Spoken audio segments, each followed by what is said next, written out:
part de maman Khady Badiane sama yaay ak papa André Diop maa ngi leen di nuyu bu baax a baax maa ngi nuyu également Khadija Sissoko madame Koita mu nekk jeeg ju baax daal Amadou Seydi c'est le procureur de la République. Amadou Seydi daf ñuy suivre tribunal oui grande instance bu Pikine Guédiawaye. très bien kilifa googu nee na moom incondi accro la sax. le procureur ñu ngi lay nuyu bu baax di la ziar xam naa danañ la seet si bu soobee yàlla. nañ def délégation ñu seet si la du dëgg. oui bien sûr. aywa laata nag ñuy dellu si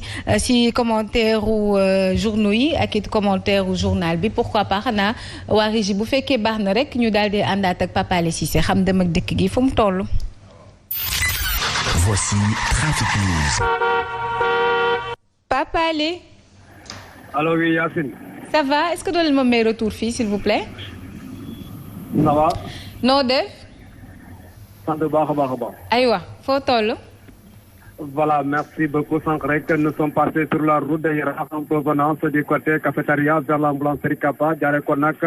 tableau Serail foofu lay wote yi takku neen lool ba tax na ça circule au ralenti c'est actif boobule bu ngeen ko dépassé aussi mën ngeen fa jaaxee vers rond-point Escale mais nag ñu choisir axe bi nga xam ne mu ngi ñuy yóbbu du côté rond-point Stade de Maris doore ko nag parc ban service technique là-bas c'est nickel aucune difficulté à signaler donc mën ngeen fa jaar daal di wéy seen circulation par contre beaucoup d'embouteillages moo leen di xaar sur l'autoroute rawatina nag ñi nga xam ne ni ñoo béy ko si sortie péage bi vers l'échangeur daan foofu ça circule lentement ay woto yu bëri ñoo fa nekk ginnaaw l'échangeur baan mën ngeen wéy seen circulation toujours sur l'autoroute vers Colobane jàpp centre-ville bu dee nag accès bi nga xam ne ni moo leen permettre ngeen dem du côté intersection cité des Eaux foofu la aussi yox na faaw rek ngeen patiente laata ngeen dépassé intersection bi ndax fële ba yoon la woto yu bëri ñoo fa transité mën ngeen fa jaaree sax daal di wutali Castor Yacine Seck. C'était Trafic News. ñu ngi lay jaajëfal bu baax a baax Papa Alé Cissé ay wax ba si kanam tey nag la tribune question bi mu samp laaj du loolu ah moo di choix du premier ministre est-ce que danañ ko def avant ou après les élections locales mooy question bi nga xamante ni fi mu ne daanaka ñëpp moom la ñuy posé wu. Il a répondu puisque dans benn waxtaan bu mu seq ak France 24 ak RFI xam na ni logiqueul sax mu koy def avant élection locale yi. Donc il le fera après les élections. On le disait il y a pas longtemps que effectivement buy tànn dina tànn après locales yi. Alors peut-être c'est sur le choix que coow li di am wala en tout cas fa la ñuy poser ay questions parce que li tax ñu jàpp ni bu ko defee après locales yi dina am benn choix mu ñu koy woowee choix politique. Parce que élection locales yi dañuy fàttaliku plutôt ni dafa am ku mu dénk lii di coordination générale. Pour Benno Bokk Yaakaar muy Amadou Ba.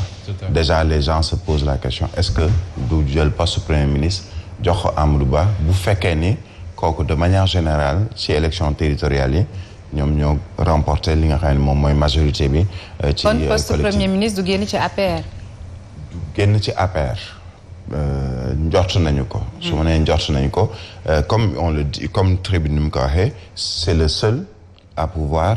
nommer. Au poste civil et militaire parce que loolu la ko constitution bi may est-ce que ci biir APR lay nekk est-ce que ku bokkul sax forcément ci APR doon politique la koy jox yooyu yëpp ay interrogation la mais réponse benn nit moo ko am fi ñu toll nii muy président Macky Sall maintenant bu fekkee ni élection locale yi dafa weesu ki ñu dénkoon coordination générale bi di coordonnateur national wàllug Benno Bokk Yaakaar pour élection yi di Amadou Ba bu fekkee ni dafa gagné li nga xam ne moom mooy élection locale yi ndax moom lañ koy jox c'est une question est-ce que dañuy koy jox keneen koo xamee ni peut-être ci proche yu Macky Sall mais sur le plan politique mu mën koy yóbbu ci élection législative yi nga xamee ni tamit war na am ci 2022 pour mën a également am benn genre majorité confortable à l'Assemblée nationale pour mën ko permettre mu continuer liggéeyam ba 2024 c'est également une autre question est-ce que day nekk koo xamee ni ñi ñëpp xam nañ ko ça il est le seul à pouvoir répondre à ces différentes questions et comme ni mu ko waxee moom moo yore turam mu ngi ci biir xelam xam na ba pare sax amaana bu ko joxe te la raison elle est simple lu tax mënu ko joxe bu ko joxee déjà li ñu naan les jeux sont faits rien ne va plus les donner ku ci nekk di nga jàpp ni man bokkuma. mais Birame est-ce que du stratégie politique comme pour dire sama njaboot dem leen ngeen course yi neexal baa ngi nii tege ku ci gën a farlu. ku ci gën a c'est pas seulement pour le poste de premier ministre. parce que boo indee poste premier ministre gouvernement bi dina ko dindi. ce qui est sûr. maintenant remaniement boobu ce sera en fonction des acquis et des performances politiques de tout un chacun parce que y a des ministres yoo xam ne ñu ngi impliqué wu ci élection locales yi y a des DG yu impliqué ci élection locales yi léegi ku ci nekk di nga xar sa tànk tubéy redoubler d'efforts pour que sur le plan politique nga won Macky Sall ni am naa base politique am naa base affective te mënoo maa bañ a compter ci DG wala ministre ci sa prochain attelage gouvernemental. Alors c'est tout à fait normal. Très bien si même waxtaan boobu nga xamante ni président de la République accordé na ko waa RFI ak France 24 président kan nga ñuy accordé l'interview nag ñun waa Sen TV. C'est la grosse interrogation. Et Dieu sait qu'on lui a envoyé des correspondances. waxtaan bu neex rek lay doon de boo bëggee sax ñu yónnee la questionnaire nga xoolal la ca neex nga tontu du dëgg. yónnee nañ ko man déjà je sais que yónnee nañ ko correspondance dans ce sens et ça depuis fort longtemps. Je passe sous le contrôle de ku ci mel ni El Hadj Kassé bi muy nekk ministre conseiller ñu dénk ko wàllug communication ak porte-parole bu président yónnee nañu ko def nañ daal démarche yi ñu war a def maintenant nag bon entre nous et France 24 gestuñu nag ñun waa Sénégal ñun presse sénégalaise bi gestuñu alors Mamadou ci biir waxtaan boobu nga xamante ni amal na ko suñuy confrère moom daal dinañ koy poser question jëm ci wàllum 3e mandat bi président nee na du poser benn acte antidémocratique ak anticonstitutionnel Mohamed est-ce que foofu mën nañu jàpp ni que il a mis de côté l'aspect 3e mandat bi nga xamante ni suñu ko jàppee ci ay kàddu boo bëggee dégg dëgg Macky Sall mi troisième candidature xaw ma 3e mandat dina nekkam déet mais 3e candidature demul bay génn ci xelam parce que acte yu muy posé bu mu dalee jëm ci lu ñuy tuddee 3e mandat ba léegi mandature bi plutôt dalay wan ne waa ji pareegul pour dem parce que foog naa ku pare pour dem ñu ngi koy wax démb critique génn na ko ay généraux yoo xam ne ñi ngi toll ci âge retraite nga da nga leen di yokkal benn at bu ko defee day coïncider yow sa parce que c'est 30 mois oui donc day tombeek moom ci boppam mu nekk ci li nga xam ne day jeexal donc son second mandat la bu yokkal leen ku ci nekk mu dolli la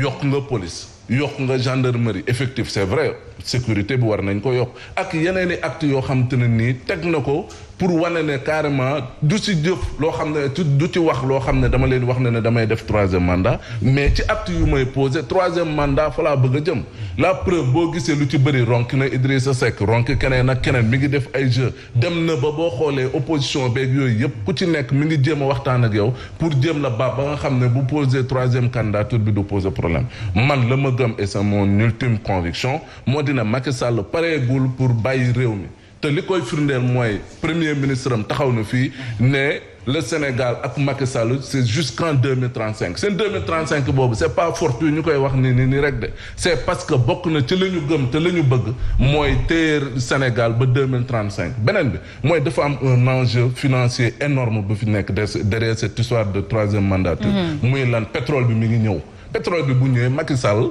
danaan man du ma fi toog nekk fi boobu ba léegi di liggéey di kurti ba doy ba pare pétrole gi ñëw ma ne ko fi moo tax muy toog pétrole bi est-ce que géré wuñ ko bu yàgg sax déedéet non dama la bëgg a wax dama ne la enjeu la loo xam ne tey képp ku mu mënti doon yaa ngi ciy bàyyi xel Macky Sall est-ce que pare na pour renoncer à cela bàyyi fi pétrole bi dem yoonam donc loolu yëpp ak son entourage bu koy gëmloo ne 3e mandat mun na fi nekk oui constitution bi yow yaa moom conseil constitutionnel boo waxee dañ la naan waaw nangu la sa 3e candidature maintenant loolu mooy problème bi mais man li ma gëm te mu leer moo dina Macky Sall pareegul pour dem mais ma am ci ñaari laaj Mamadou Fofana ñaari laaj yu am solo mooy est-ce que mbirum 3e mandat boobu Birahim lijjantewuñu ko woon déjà ci référendum bi fi jaaroon est-ce que également du point de vue de la constitution est-ce que nag constitution bi mayu ko loolu aussi c'est la question à se poser Barthélémy Dias déjà rappelé woon na ko Yacine yéen a ngi wax 3e mandat mais du point de vue de la constitution est-ce que le président Macky Sall quand même constitution bi mayu ko loolu tamit un débat la autour de la constitution est-ce que lijjantewuñu ko ci référendum bi loolu tamit Birahim yaakaar naa la c'est des questions yoo nga xamante ni foofu ñu andi ci ay tontu. ces questions yi nga xam ni RFI ak France 24 posé na ko dafa ne ni du ma def lu jéggi démocratie. tout à fait du ma def lu jéggi constitution. mais ñaari lecture mën naa ko ci am. démocratie lan mooy démocratie. démocratie mooy askan wi ñoom ñooy tànn. de manière souveraine. mais démocratie mooy également que askan wi bu dee askan wi ci référendum wala ci benn xeet bu mu mën a doon. ñoom ñoo ne ni am nga sañ-sañu def poser beneen candidature démocratie la am na ñuy yow di def lecture constitution bi ne ni ce serait antidémocratique nga ne yéen askan wi li ngeen ne ni bëgg ngeen ko di maanaam kii nekk fi desaat fi bu ñu leen defee leneen ce serait antidémocratique mooy askan bu fekkee ni ci élection locale ak législative dañoo jox bopp ki nga xam ne moom mooy APR wala Benno Bokk Yaakaar mën nañu ko jàngatee ñi nga xam ne ñoom ñoo nekk au pouvoir ni askan wi daf ñoo delloo